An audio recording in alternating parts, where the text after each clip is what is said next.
Саламатсыздар урматтуу мугалимдер. Бүгүн мен сиздерге сүрөттү окуучуларыңыздар тарткан сүрөттү кыймылга келтирген нейросет менен тааныштырайын. Бул крок нейросети, аны Play Market'ten жүктөп алсаңыздар болот. Play Market'ке киресиздер дагы крок деп жазасыздар. Мынакей. Крок деп жазганыңыздарда дал ушундай чыгат. Сиздер мына астында турган планетанын сүрөтүнө окшошту тандап туруп установка кыласыздар. Андан соң крок программасы ачылат. Бул программага катталуунун эч кандай татаал жери жок. Сиздер Google аккаунт менен эле катталып киресиздер. Эми караңыздар.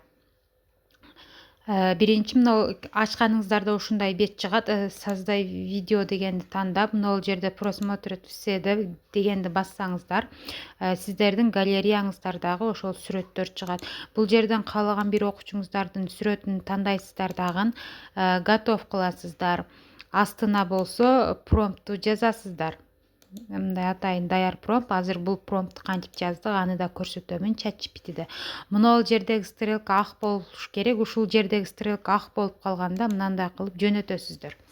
Андан соң мына жер 100%га жеткенде биздин видеобуз даяр болот, анимациябыз. Азыр күтө туруңуздар.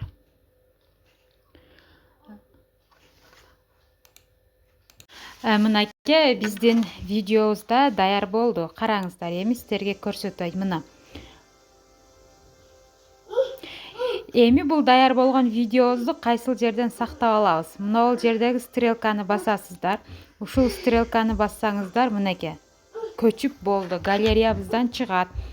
Мынакей азыр галереяга дагы кирип көрсөтөйүн. Азыр промптты кайерден кантип даярдаганымды дагы көрсөтөмүн. Караңыздар, мына окуучунун бет түзүлүшү өзгөргөн эмес. Мына жерде кандай турса, бул жерде да ошондой турат. Бул промпттон көз каранды.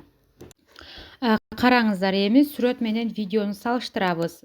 Бул дал ушул даярдалган видео. Ал эми бул кыз.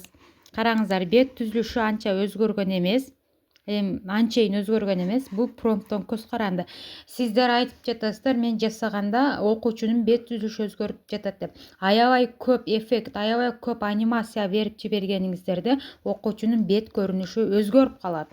Ошондуктан мындай ушундан ашыкча анимация, ушундан ашыкча эффект бербеңиздер. Ошондо окуучунун бет түзүлүшү ошол бойдон калат. Мисалы үчүн сиздер мага жөнөткөн видеолордо эмне тарткан сүрөттү окуучу менен мындай жаныга туруп, окуучу менен кол кармашып дегендейлер болуптур. Ошол учурда бети өзгөргөн. Себеп дегенде сиздер жүктөгөн сүрөттү нейросет башкадан иштеп чыгат. Башкадан иштеп чыкканда ал сөзсүз түрдө өзгөртөт. Азыр эми промптты көрсөтөмүн. Google переводчиктин жардамында же болбосо ChatGPT'нин жардамында промптты даярдасаңыздар болот. Караңыздар. Мен ушул тартылган сүрөт боюнча эле кыргыз тилинде жаздым. Башына англисче промпт жазып бер деп койдум дагы. Анан кыргызча промпт кандай болуш жөнүндө жалпы толук жаздым. Ал мага мындай кылып англис тилинде кылып берди. Аны көчүрүп туруп эле ошол крок программасына апарып ставить кылып койдум. Жана мына стрелканы бассым, ошентип болуп калды. Дагы түшүнбөгөн суроолоруңуздар болсо, комментарийге же болбосо ошол WhatsApp группага WhatsApp'тан менин номериме жазып койсоңуздар болот.